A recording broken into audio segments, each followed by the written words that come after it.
À tous, alors une petite vidéo pour vous présenter le contenu du dernier White Dwarf de septembre 2019. Alors, on va regarder ce qu'il y a dedans. Donc déjà, on sait que ça va parler de Warcry. On a le sommaire. Allez, on va passer rapidement puisqu'on va regarder le plus intéressant.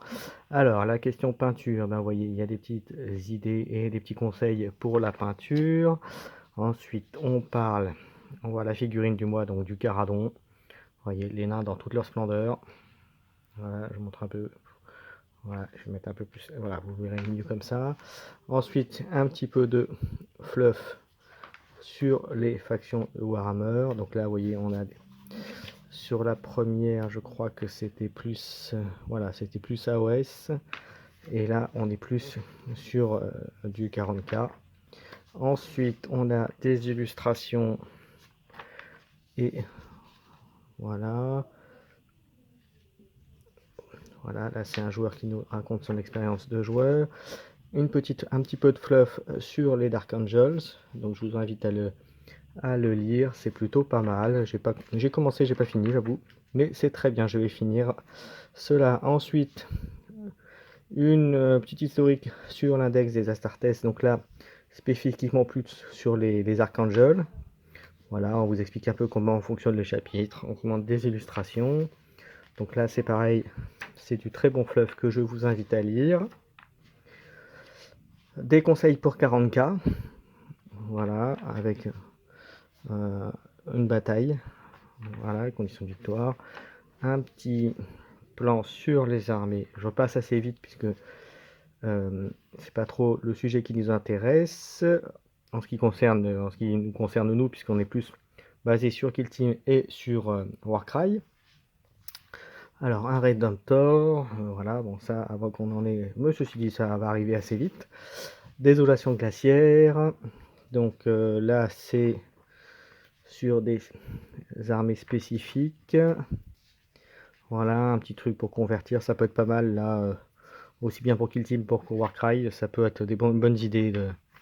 Voilà, ensuite on continue socle et décor. Voilà, pour des idées de champ de bataille, ça peut être pratique. Ensuite, escalade, donc c'est une extension qui était pour Blackstone Fortress. Donc c'est les règles pour les associer à Kill Team. Donc vous voyez cette bande. Donc on pourra revenir à l'occasion d'un Kill Team Express, on pourra en parler un peu plus dans le détail. Mais ça donne la possibilité de les jouer. Et ma foi, ça m'a l'air d'être une team qui m'a l'air plutôt pas si mal que ça. Voilà, donc on en discutera certainement. X0101, je crois qu'il existait un X quelque chose, il me semble, dans Blackstone Fortress. Voilà, donc on verra ça. Voilà, donc c'est plutôt des bonnes, enfin à mon goût, ça a l'air d'être plutôt pas mal. Faut voir il faut tester. Ensuite, on part sur AOS. Voilà, sur quelques petites règles pour jouer. Ensuite, les seigneurs de l'orage. Voilà, on continue les Stormcast. Vous voyez, avec une palette de couleurs un peu différente de ce qu'on a l'habitude de voir. Vous savez, noir, jaune, voilà. Ensuite, on a le Nurgle, bien sûr, hein, il ne faut pas les oublier, le chaos. Les idonettes, voilà. Les gobs, on n'oublie pas les petits squigs qui vont bien. Voilà, on continue. Alors, après, on passe sur Warcry. Alors là, ils vous font un petit détail des bandes. Voilà, avec leurs petits icônes de bande, leurs petits laïus sur les trucs. Alors, ça rentre pas vraiment dans le détail, hein, mais ça vous donne une idée de ce qu'est la bande. Ensuite, convergence du métal, donc on parle des... Voilà, ce qui vous explique un peu comment débuter. Les champs de bataille qu'ils ont fait, donc avec le rapport de bataille derrière. Donc je vous conseille de lire, ça donne des petites astuces aussi. Alors là pour le coup, j'ai commencé à lire, j'ai pas terminé non plus, parce que j'ai survolé, mais je vais rentrer dans le détail un peu plus, moi personnellement, pour regarder. Mais il y a des petites scénettes de bataille, des explications qui sont pas mal, qu'on peut rapporter à pas mal de bandes, voilà, en termes de tactique de jeu. Voilà, je continue. Alors, on continue, voilà, la bataille, on continue, une deuxième, en sachant que c'était bataille, voilà, après c'est une bataille de campagne, donc c'est pareil, je vous conseille de le continuer à lire ça. Alors ensuite, une partie qui m'intéresse particulièrement, que j'ai bien lu d'ailleurs, parce que c'est Arène Sanglante. Alors c'est un système de bataille pour du multijoueur, par groupe de 4, et qui est intéressant dans la mesure où ça comprend en 3 rounds, et les 3 rounds ont des règles spécifiques, donc je vous conseille de prendre rien que pour ça, ou de le récupérer éventuellement sur internet, mais je vous conseille en tout cas de le prendre, car ce sont des règles additionnelles pour Warcry et très intéressantes, et je suis impatient de le jouer. Je pense qu'on le fera d'ailleurs à Majestic et à la WAG à l'occasion. Voilà, peut-être même à l'occasion d'un tournoi, même si c'est précisé pour une campagne, mais je pense que même pour un tournoi, ça peut être sympathique. Voilà, je vous laisserai lire. Donc il y a 3 batailles avec 3 conditions de victoire bien spécifiques. Alors je vais vous faire un petit spoiler, comme on dit. Mais voyez, la première bataille, c'est juste bouclier contre bouclier, maximum 5 figues. Et voilà, 6 pouces, et c'est voilà, c'est du... Voilà, c'est de la baston pure et dure. Le deuxième, piège mortel. Alors je ne dévoilerai pas tout, mais vous commencez à un bord et vous doutez bien qu'il y a quelque chose à faire sur la map, sur la carte.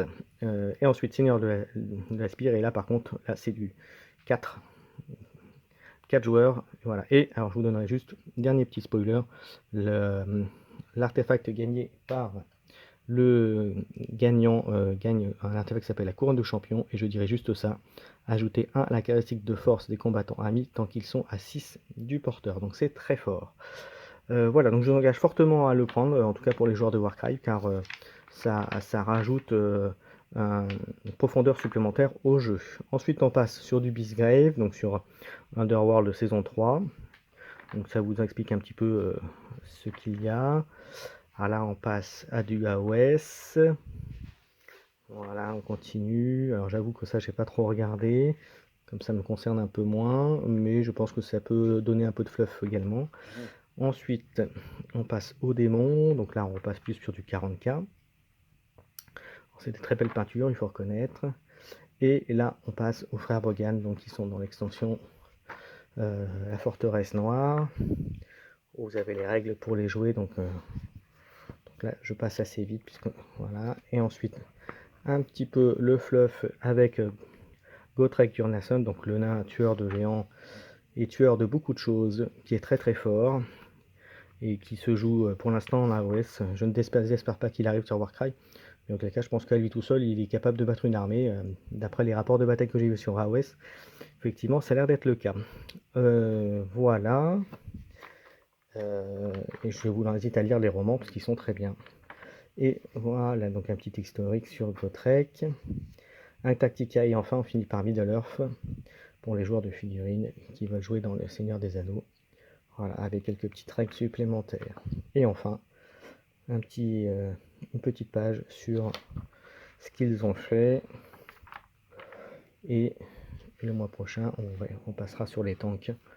Voilà, et puis un petit dernier. Voilà, et bien écoutez, on a fait le tour de ce White Dwarf de septembre 2019. Donc pour les joueurs de Kill Team, bon, il y a quelques petites choses. Pour Warcry, il y a un truc très intéressant qui est l'arène sanglante, donc je vous conseille fortement de le prendre à la limite juste pour ça.